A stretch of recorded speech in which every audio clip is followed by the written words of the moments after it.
Welcome to the Motherhood Alliance podcast, the podcast dedicated to empowering moms and families on their health and wellness journey. I'm Brittany Suttner. And I'm Andrea Rinkus.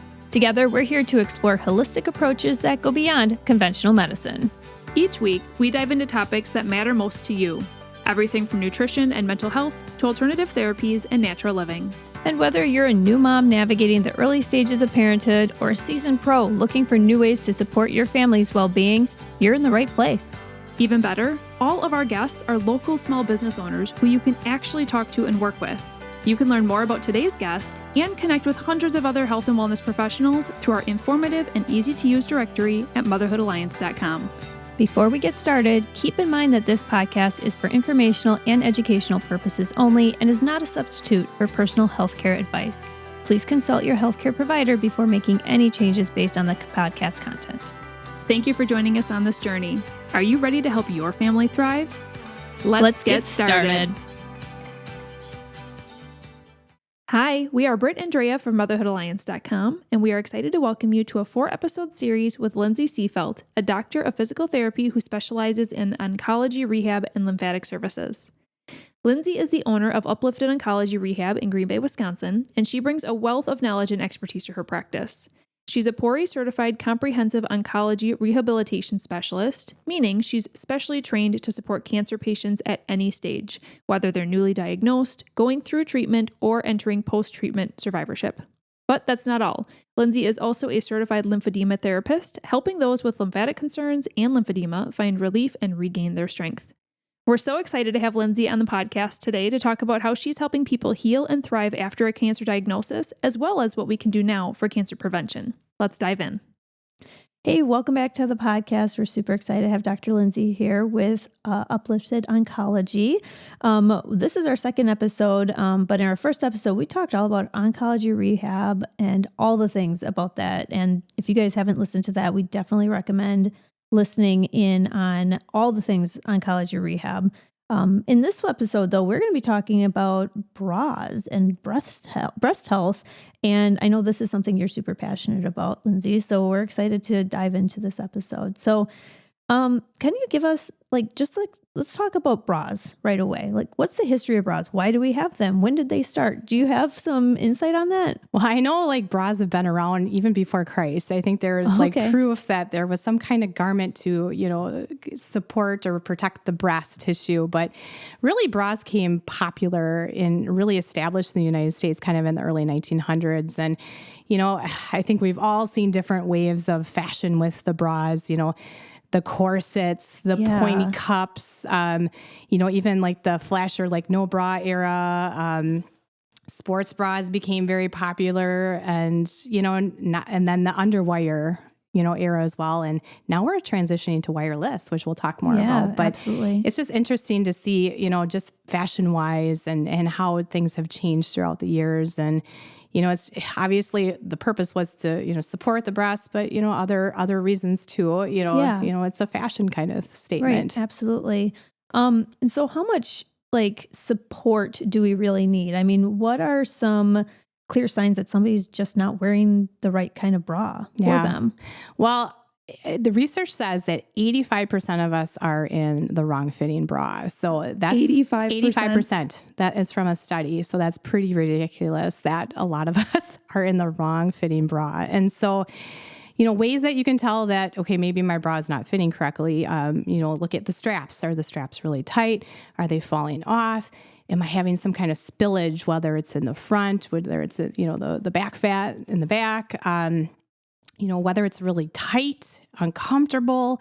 And I always say the biggest indication is, look at your skin after you wear your bra. Go in front of a mirror. If you see any type of redness, that is indication that that bra is not fitting like it should. Yeah, absolutely.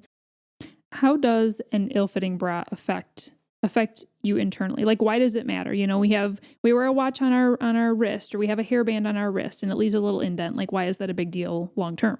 Yeah. So I love talking about this topic because there is a real physiological issue with wearing an ill-fitting bra. And what we're talking about is, our lymphatic system. Our lymphatic system is in charge of, cleaning up all the debris, exchanging healthy to good, nutritions in our body. We have lymphatics in our breast tissue, natural lymphatics. And in our armpit, we have lymph nodes, and that's where a lot of the fluid will drain to. So a majority of our breast will drain to our arm, our underarm. And so even the slightest pressure, it does not have to be much, can really impede the natural flow of the lymphatic fluid out of our breast tissue. And what's important about that is, well, if we have a little bit of pressure, we could have backup of fluid in our breast tissue. And when we have backup of fluid, we're talking like toxicity. We're talking about substances that are not able to get out of that area. So what happens is it builds up and builds up and builds up in our breast tissue. And we'll start seeing, like fullness in the breast. We'll start seeing cyst in the breast. We'll start seeing density kind of build up in the breast tissue. So that is good indication that our breast is not draining. Can you have backup in your breast and not have any symptoms? Yes. Yeah, there's people walking around probably that have, I'm sure if anybody has had a mammogram, a majority of us say that, we have density in our breast tissue. So women can be walking around with this and not have any type of symptoms. That is important to know. Like, this is the baseline of why we're even talking about this, right? Because if you have toxicity sitting in your breasts, does that potentially lead to a higher chance of cancer? Well, it definitely creates an environment conducive for cancer. So, cancer loves stagnant, not moving, unhealthy, right? And if you're talking stagnicity, like if that lymphatic fluid is stuck and just sitting there, it won't create cancer, but it'll create an environment conducive to developing cancer. Okay. So getting back to underwire bras and the type of bras that you were saying, underwire kind of makes sense. Like, that's literally a wire. That's something hard that is applying pressure. So that's probably why you don't avoid those, or that's why you recommend avoiding those. Correct. Yes. What about sports bras? Because those can be tight. Yes. And sports bras you have to be careful with too. The purpose of a sports bra is for, sports, like we're getting out, we're running. We just need a little bit of support for our breast tissue as we're running and jumping and doing all those things. But women should not be living in sports bras because there's a lot of extra compression there. And as I had mentioned, even the little bit of compression can create a backup of fluid. So is the age that really had it right the braless age? Yes. Oh, okay.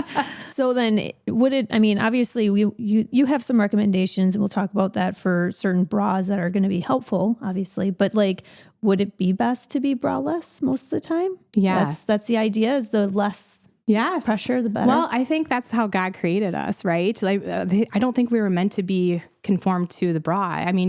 You look at, even women in third world countries, a lot of them don't have bras. And, I've read a lot of research that, those women have never, in those countries, breast cancer is not even a thing because their bodies are naturally able to flush out the toxins that I had mentioned.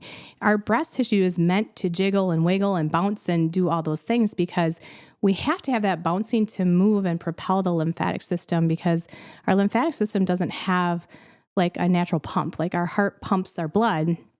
Our lymphatic system doesn't do that. It requires movement and even massage will also help catapult the fluids. So yes, actually braless is ideal. That makes sense. When you think about when we walk, we're moving our lymph in our calves and our legs, but we don't have muscles in our breasts. No, that won't work. Yes. Yeah. So they need to bounce. They're supposed to bounce.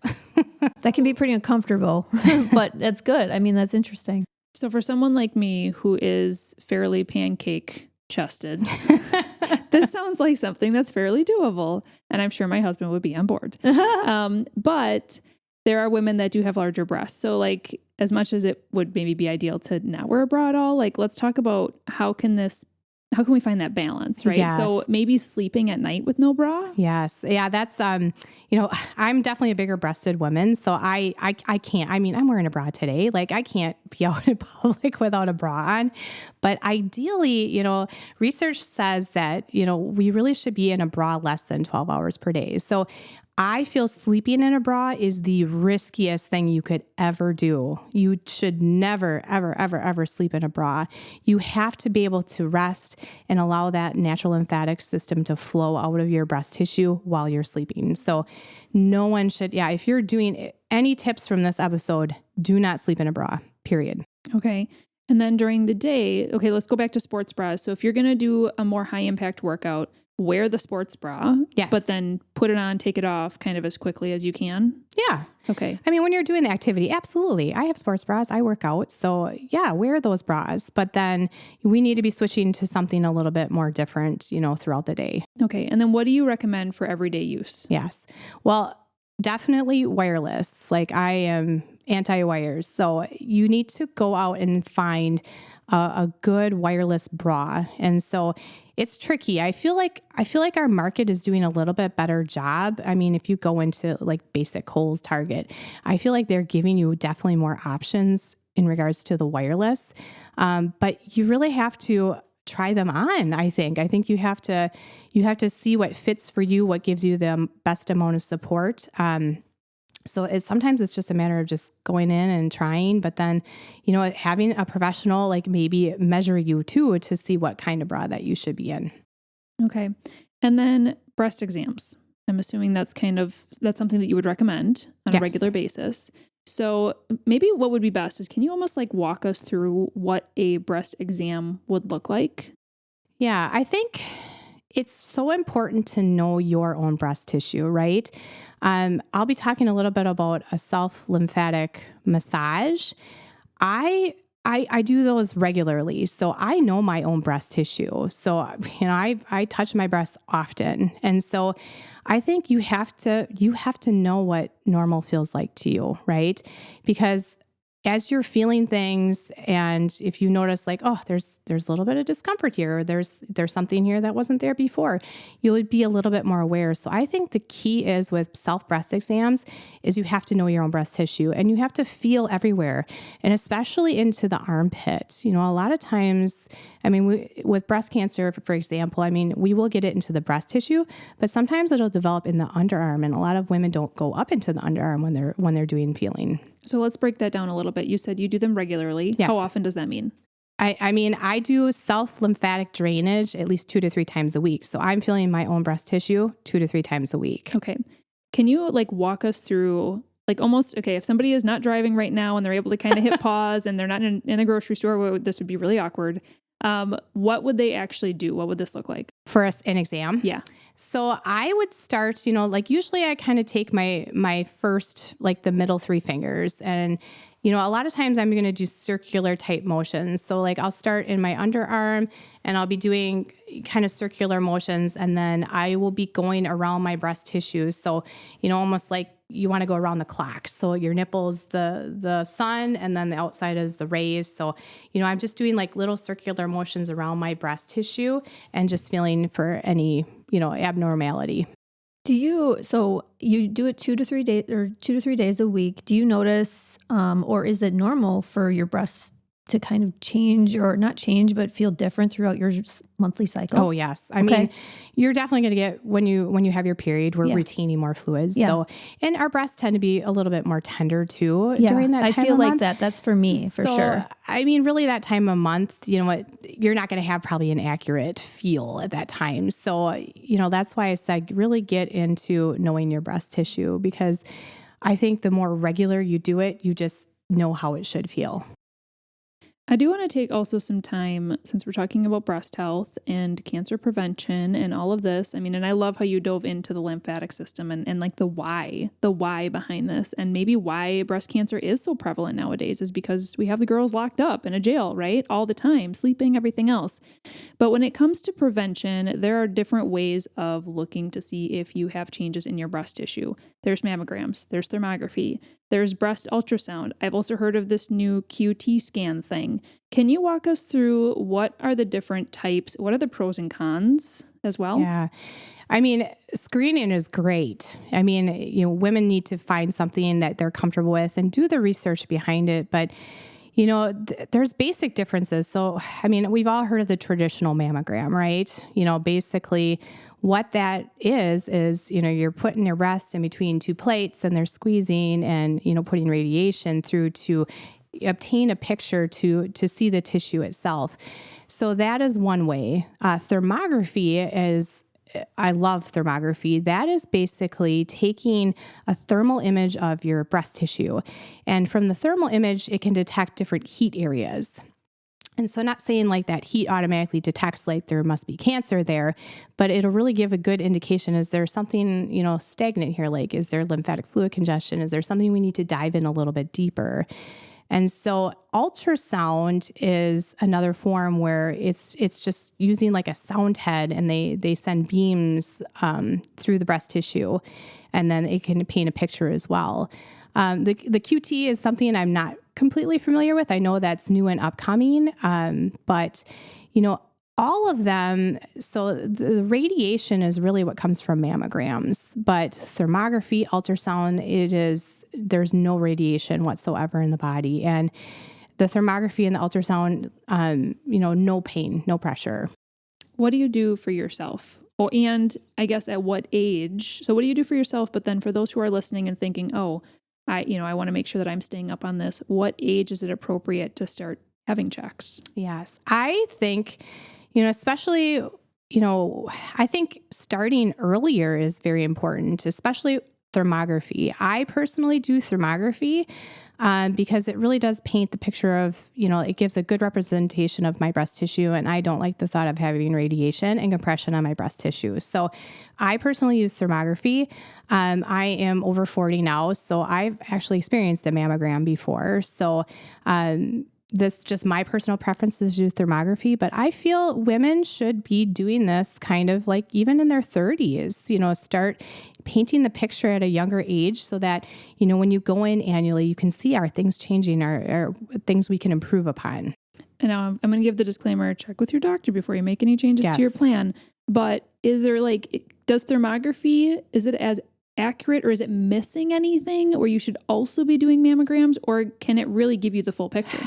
You have to, a lot of times, couple them. So a lot of times the thermography will paint a general picture, but if there is an area of concern, they do recommend you follow up with your doctor. And then sometimes recommend either doing an ultrasound to kind of top that, to really assess that area that maybe is of concern. So yes, the thermography is not a diagnostic. It's not going to say, yep, there's breast cancer in there, but it'll at least kind of paint the picture like, okay, I feel like where you're at, maybe you need to dive in a little bit further. So, and just to take this one step further, obviously I have a lot of questions around this, but if there was cancer, a start of cancer in the breast tissue, would it show up for sure? Is it always warmer? Does it always show up on thermography? Yes. Okay. That's really interesting. I love that idea of thermography too, because it shows those hot spots. And so if you're not doing your tissue massage or if it's like a spot where your bra is digging in or something, they can really have a conversation and talk about how you can improve that. Yeah. I do a lot of breast prevention health. And so, I work closely with thermographers. That's a term. I don't know if that's what she is technically, but just that paints a picture. So we know like, okay, you have some stagnicity here. Like, how can we help clear that area so we can get that area healthier? And we have seen repeat, these individuals going back for repeat, and it's significantly better reduced. Mm-hmm. And if you're looking for thermography, you're interested in learning more, you can just head to the Motherhood Alliance website, just type in thermography in the search bar, your zip code, and hopefully there will be someone near you that can help out.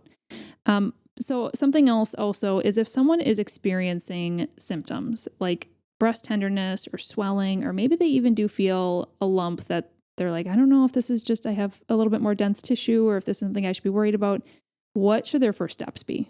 I honestly think it's the thermography, because like I said, I think that'll help kind of paint a picture of where that individual is at. And, from there, then you can take that information and come to like a provider like myself where we can, okay, we know it's not, cancer is not concerning, but we know we have things we need to work on, and then kind of going from there. So absolutely, if you're having some kind of, all of a sudden abnormal, you feel a lump, you're having more tenderness than normal, you need to get that checked out. I feel like going to you too, like getting that done. Like if I felt a lump in my breast and I went to get thermography and then went to you, I feel like I could go through that process a little bit more calmer and have more options than if I just went to my doctor and then all of a sudden, boom, you get all this information overload.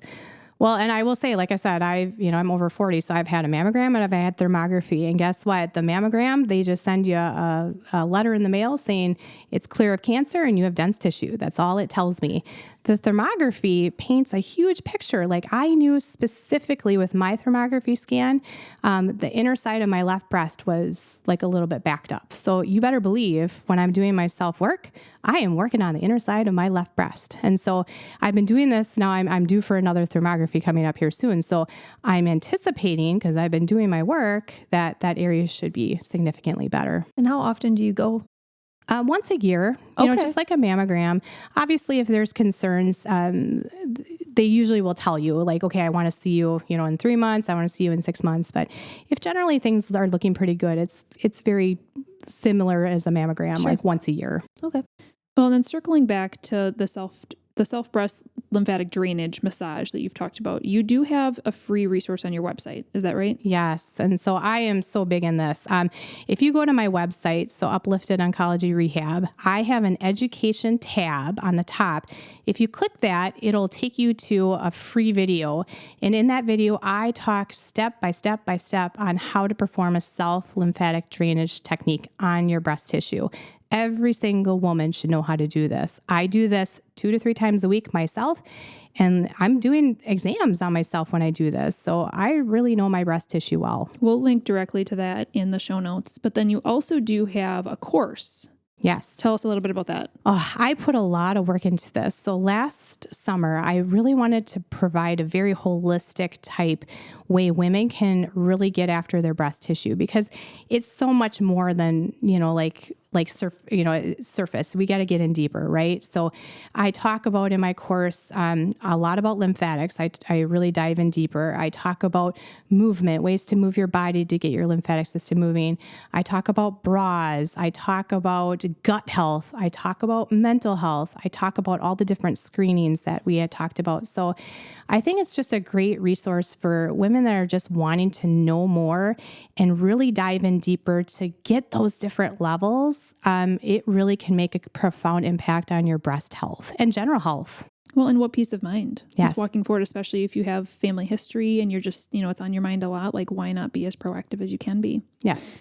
Okay. And then one more thing I do want to mention is that you have a favorite bra brand. I do. And people are always like, just tell me the brand. So why don't you tell them which one you use? And then you also you've partnered with them. So you do have a code for them to receive a little bit off. So tell us about that. Well, as I had mentioned, I'm a little bit chestier woman. I wear a size D cup, and I was so agitated with I need to find a right bra, but there's nothing that's supportive and not cutting in. And so I don't know, it just popped up on my feed one day, and Evelyn and Bobby, it's meant for bigger chested women. And I'm like, you got my attention. And so, I tried their bra and I fell in love with it. It is so comfortable.